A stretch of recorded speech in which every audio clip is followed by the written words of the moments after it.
தார் சாலை பணிகளுக்காக தென்காசி திமுக ஒன்றியக்குழு தலைவரிடம் ஒன்றியக்குழு கவுன்சிலர் கமிஷன் கேட்டு மிரட்டுவதாக புகார் எழுந்துள்ளது. தென்காசி ஊராட்சி ஒன்றியக்குழு தலைவராக திமுகவைச் சேர்ந்த ஷேக் அப்துல்லா என்பவர் பதவி வகித்து வருகிறார்.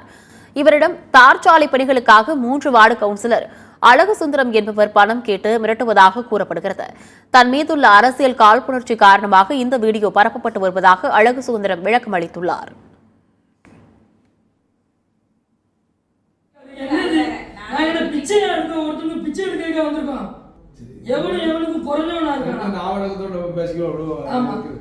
எனக்குள்ளது 1000 பேர் பாட்டை பத்தி என்ன ஆச்சு அது நான் சொல்லிட்டேன்.